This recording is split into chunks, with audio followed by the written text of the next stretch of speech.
14장 13절로부터 35절 말씀을 중심으로 해서 오늘 내가 가져야 할 믿음이라는 제목으로 같이 은혜를 나누고자 합니다. 오늘도 교회 예배 참석하지 못하지만 영상으로 또 예배에 참여한 모든 분들께 감사를 드립니다. 다음 주에는 5월 첫 주부터는 이제 모든 기관 예배가 정상으로 되니까 다음 주부터는 한 분도 빠짐없이 다 참여해 주시기를 부탁을 드립니다. 자, 오늘 말씀을 우리가 좀 생각해 봅니다. 예수님께서 십자가에 죽으셨다가 3일 만에 부활했다고 하는 이런 소식은 많은 사람들에게 큰 충격을 안겨주었습니다. 예수님의 제자들 역시 이런 일들을 겪으면서 혼란스러운 것은 마찬가지였습니다. 그 충격으로 인해서 12 제자들이 숨어버린 마당에 다른 사람들이야 오죽했겠습니까? 오늘 본문 말씀에는 이런 혼란 가운데 고향 엠마오로 가는 두 제자의 이야기가 쓰여져 있습니다. 그렇다면 이 두 사람은 왜 고향 엠마오로 가고 있었을까요? 이들이 예수님을 몰라서가 아닙니다. 왜냐하면 이들은 13절 말씀에 보니까 그들 중 둘이라고 했기 때문에 여기서 그들이라고 하는 건 예수님의 제자들을 가리킵니다. 그러니까 이들은 분명히 예수님의 제자들이었습니다. 이들이 예수님의 제자들이라고 하는 것은 이들이 분명 예수님을 열심히 따라다녔던 사람들이다라는 거죠. 이들의 헌신과 결단이 있었기 때문에 가능했던 것입니다. 그런데 지금 이들은 예수님의 십자가 사건을 겪으면서 신앙에 대해 혼란이 생긴 것입니다. 그렇다면 왜 이런 혼란이 생겼을까요? 많은 이유들이 있겠지만 저는 단적으로 이들이 예수님에 대한 믿음이 없었기 때문이다라고 생각이 듭니다. 하지만 많은 사람들은 그건 말이 안 되는데요 라고 반론을 할 수 있습니다. 왜냐하면 성경은 분명히 이들이 제가 조금 전에도 말씀드렸지만 예수님의 제자들이었다고 했기 때문에 그렇습니다. 예수님과 함께 했던 사람들입니다. 그들이 분명히 헌신과 결단이 있었고 예수님을 열심히 쫓아다녔던 사람들입니다. 예수님의 말씀을 들었습니다. 이들은 예수님의 기적의 현장에도 함께 있었던 사람들입니다. 그런데 이들이 믿음이 없었다고 한다면 이건 잘못 생각하는 거 아닙니까? 라고 반론을 제기할 수 있습니다. 하지만 제가 여기서 말씀드리는 믿음이라고 하는 것은 감정적인 믿음을 의미하는 것이 결코 아닙니다.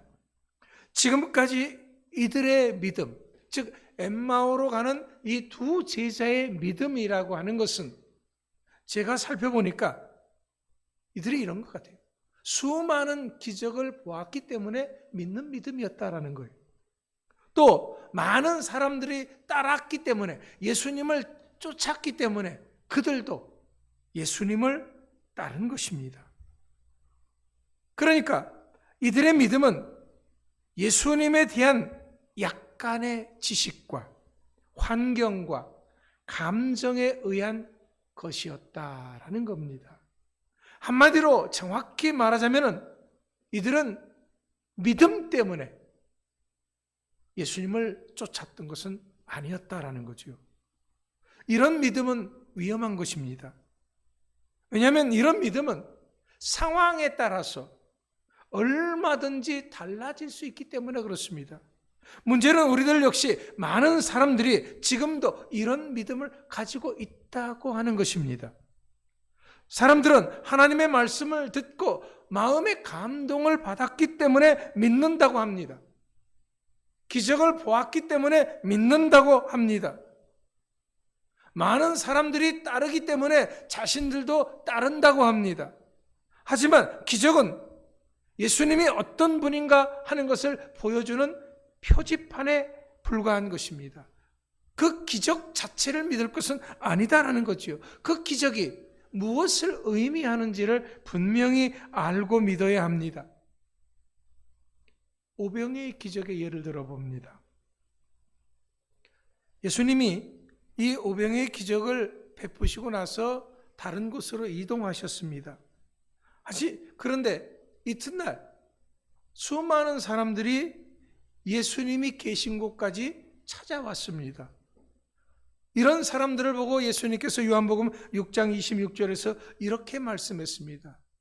저희가 나를 찾는 것은 표적을 본 까닭이 아니요 떡을 먹고 배부른 까닭이로다. 무슨 말입니까? 지금 이들이 예수님을 따른다고 하는 것은 예수님이 어떤 분인가 하는 것을 믿는 분명한 믿음을 가지고 따른 것이 아니었다라는 거죠. 오병이의 기적을 보고 뭔가 더 얻을 것이 있나 해서 따른 것일 뿐이다라는 겁니다. 예수님께서 우리들에게 있어서 믿음은 이런 믿음을 가져서는 안 된다라는 거죠. 또 많은 사람들이 따른다고 해서 따른다면은 이것 역시 잘못된 믿음이다라는 겁니다. 왜냐하면 신앙만큼은 이것만큼 개인적인 것은 없기 때문에 그렇습니다. 많은 사람들이 찾는 넓은 길이라고 해서 많은 사람들이 간다고 해서 그 길을 무턱대고 간다면 큰 낭패를 당할 수밖에 없습니다. 예수님은 마태복음 7장 13절에서 이렇게 말씀하십니다. 멸망으로 인도하는 문은 크고 그 길이 넓어 그리로 들어가는 자가 많고 이렇게 말씀하셨습니다. 그렇기 때문에 우리는 다른 사람들이 믿기 때문에 나도 믿는다고 하는 이런 믿음은 안 됩니다. 왜냐하면 그럼 다른 사람이 안 믿으면 나도 안 믿을 겁니까? 그렇기 때문에 사람에 의한 믿음은 이건 위험한 잘못된 믿음이다라는 거지요. 또한 우리의 믿음은 감정적이 되어서도 안 됩니다. 기분에 의해서 믿어서는 안 된다라는 거지요. 기분이 좋아서 말씀을 드리니까 눈물이 나서 감격해서 믿는 것은 올바른 믿음이 아닙니다.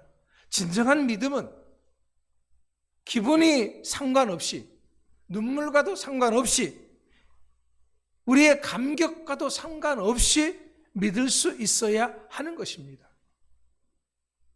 우리들의 믿음이 기적을 보고 따라가도 안 되고 우리의 믿음이 많은 사람들이 따른다고 해서 같이 따라서도 안 되고 감정도 없는 그런 믿음이어야 한다는 것입니까?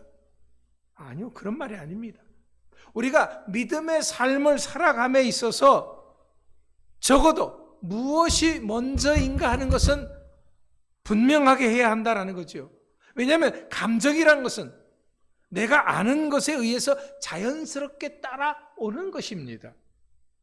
상황이나 눈에 보이는 것 때문에 우리가 그것을 따라가서 그것 때문에 믿어서는 안 된다라는 거죠. 사람들이 몰려가니까 나도 가서는 안 된다라는 겁니다.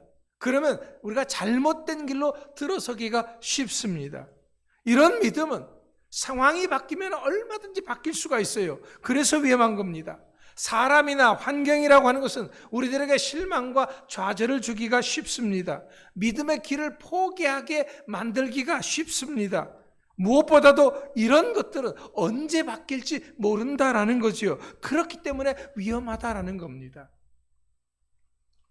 지금 오늘 우리가 읽은 성경 본문에 엠마오의 두 제자가 그렇습니다. 이들은 분명히 예루살렘에서 그간에 무슨 일이 있었다라는 것 분명히 잘 알고 있습니다. 왜? 그들이 예수님을 쫓았던 사람들이니까요. 이들이 예수님을 모르는 사람들이 아니에요. 예수님이 어떤 분이라는 것도 나름대로 알고 있었습니다. 보세요. 본문 19절 말씀에 하면 예수님이 어떤 분이라는 것을 이 사람들이 어떻게 알고 있었느냐? 말과 일에 능한 선지자라고 알고 있었다라는 겁니다. 21절 말씀에서는 이들이 예수님은 이스라엘을 속량할 자라고 바랬다라고 말하고 있습니다. 그렇습니다. 이것이 문제입니다. 이들은 예수님에 대해서 알고 있었지 믿은 것은 아니었다라는 거죠. 아는 것과 믿는 것은 다릅니다. 여러분, 아는 것 때문에 생명을 걸지를 않죠. 믿음 때문에 생명을 거는 겁니다. 이건 엄청난 차이를 내는 것입니다. 분명히 이들은 믿는 것이 아니라 그렇게 되기를 바랬다라고 말하고 있습니다. 그들은 예수님께서 지금 로마의 압제에서 신음하고 있는 이스라엘 민중들을 해방시켜주고 하나님의 나라를 이루어 주시기를 기대했습니다. 그런 이유로 그들이 예수님을 따랐던 것입니다. 그런 이들이 17절 말씀에 언급한 것처럼 얼굴에 슬픈 빛을 할 수밖에 없었던 것은 그들이 걸었던 그 기대를, 예수님께 걸었던 그 기대가 예수님의 십자가의 죽으심으로 말미암아 한순간에 무너지고 말았기 때문에 그렇습니다. 그래서 이들은 지금 무너진 마음으로 고향을 향해 갈 수밖에 없었던 것입니다. 네, 여러분, 우리가 믿는 것이 아니라 기대를 가지고 있다면 그 기대라고 하는 것은 언제든지 무너질 수 있다는 거예요. 우리의 바람은 언제든지 무너질 수 있습니다. 그렇기 때문에 혼란스러운 이 세상에서 우리가 가져야 할 믿음은 말씀에 근거한 확실한 믿음이어야 한다라는 것입니다. 하지만 이들은 이런 믿음을 가지지 못했기 때문에 25절 말씀에 예수님께서 미련하다라고 지적하신 것입니다. 미련하다. 상황만 보고, 현실만 보고, 기적만 보고, 사람이 따른다고 해서 감정만 가지고 믿는 것은 미련한 것이다라는 거예요. 그러니까 이들은 지금 예수님에 대해서 잘못 믿고 있었던 것입니다. 그러니까 상황이 바뀌니까 혼란을 겪게 되고 실망하게 되고 그들의 마음이 무너져서 모든 것을 다 포기하고 고향으로 돌아갈 수밖에 없었던 것이죠. 하지만 말입니다. 오늘 성경 말씀에서 가장 중요한 것은 이것이 아닙니다. 여러분, 그들이 부족한 믿음으로 인해서, 그들이 잘못된 믿음으로 인해서 감정적이고 혼란을 겪는 이것이 아닙니다. 이들이 무너진 마음으로 고향을 향하는 발걸음이 있다고 하는 것, 이것이 아닙니다. 중요한 것은 이들이 이렇게 함에도 불구하고 예수님께서는 이들을 결코 잊지 않으셨다고 하는 겁니다. 이들이 비록 예수님을 떠나서 뒤돌아섰다고 해서 예수님께서 이들을 버리시지 않으셨다라는 것입니다. 이들과 똑같이 떠나지 않으셨습니다. 이것은 지금 우리들에게도 마찬가지입니다. 우리들도 예수님을 잘 모르면은 상황에 따라서 얼마든지 돌아설 수 있습니다. 또 우리가 감정적으로 믿고 사람을 따라서 믿으면은 신앙을 포기한 일이 생깁니다. 왜? 그들을 향해서 바랬던 그 바람이 다 한순간에 무너질 수 있기 때문에 그렇습니다. 여러분, 혹시 나의 믿음이 이런 믿음이 아닌가 돌아볼 필요가 있습니다. 코로나로 인해서 교회에 오는 것이 힘들어지자 돌아서는 믿음이 있었다고 한다면 바로 엠마오로 가는 두 제자와 같이 이런 믿음이었다라는 거지요. 하지만 그런다고 해서 우리 예수님께서도 똑같이 우리를 떠나시는 분이 아닙니다. 우리를 버리시는 분이 아닙니다. 우리를 잊으시는 분이 결코 아닙니다. 우리가 처음 예수님을 만났을 때도 그랬듯이 내가 예수님을 찾아간 것이 아니라 예수님이 나를 친히 찾아오셔서 만나 주십니다. 보세요. 지금도 예수님께서 이렇게 실망과 좌절에 무너진 마음을 가지고 엠마오로 향해서 가는 그 두 제자를 예수님이 찾아오셨습니다.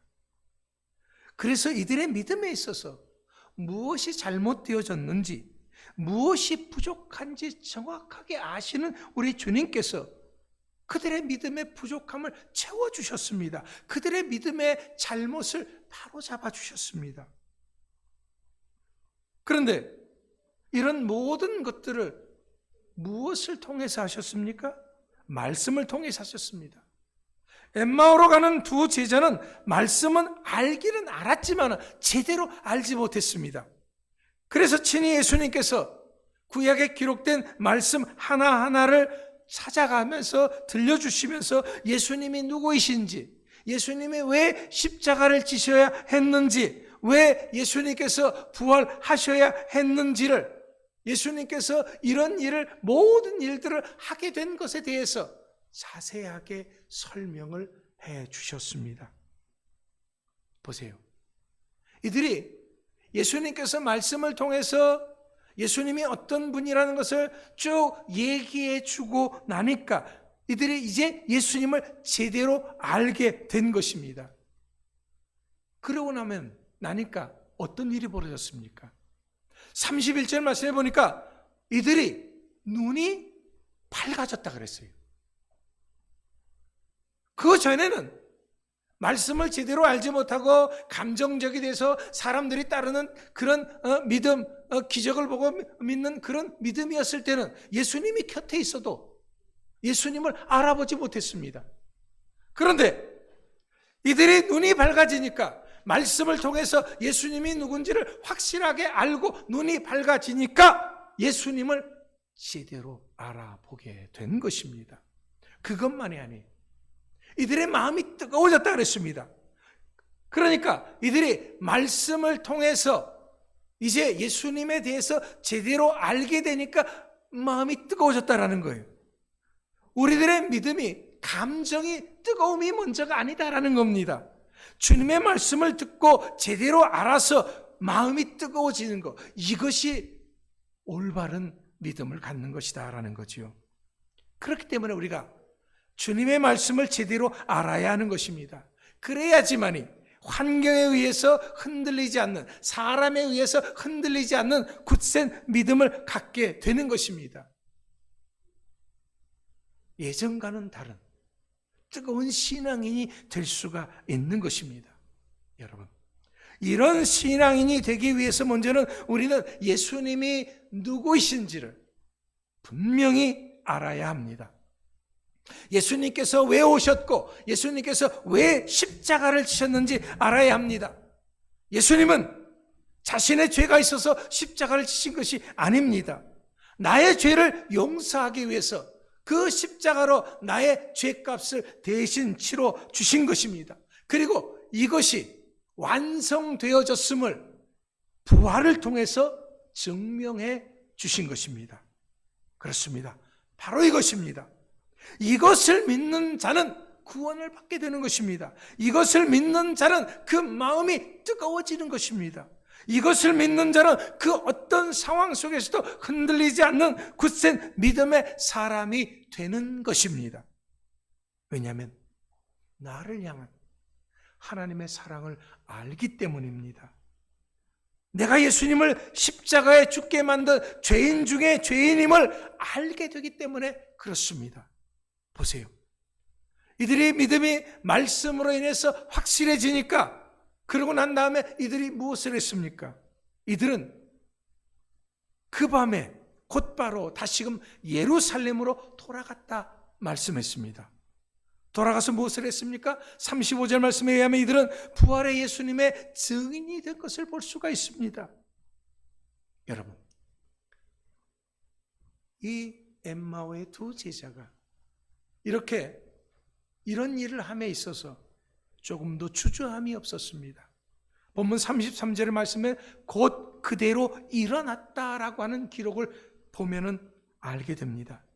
주님의 말씀을 순종하고 따름에 있어서 밤이고 낮이고가 따질 것이 아닙니다. 환경과 형편과 처지를 따질 것이 결코 아닙니다. 지금 순종하는 것, 이것이 진정한 순종입니다. 지금 결단하는 것, 이것이 진정한 신앙의 결단입니다. 지금 헌신하는 것, 이것이 진정한 헌신인 것입니다. 왜냐하면 주님도 말씀을 우리가 들을 때 뒤돌아보는 자는 하나님의 나라에 합당치 않다라고 하셨기 때문에 그렇습니다. 우리들도 하나님의 말씀을 들을 때 그 말씀에 즉각적으로 순종해야 합니다. 그렇습니다. 이것이 바로 오늘 내가 가져야 할 믿음인 것입니다. 이젠 나의 믿음이 어떤 형편과 처지와 상황에서도 흔들리지 않는, 죽을 때까지 흔들림이 없는 믿음이 되어져야 합니다. 환경이나 사람에 의한 믿음이 아니고 말씀에 의한 굳건한 믿음의 사람들로 거듭날 수 있게 되기를 축원합니다. 더 이상 예수님이 나의 구주이시기를 바라는 것이 아닙니다. 예수님께서 나의 구주이심을 믿어야 합니다. 그러면은 우리는 어떤 상황 속에서도 흔들리지 않는 진정한 믿음의 사람이 될 줄 믿습니다. 이제는 사람을 쫓아가는 것이 아니라 주님의 십자가를 바라보면서 나를 구원하신 그 예수님의 부활의 증인으로서 살아가기에 조금도 부족함이 없는 여러분 모두가 될 수 있기를 간절히 축원합니다. 기도합니다.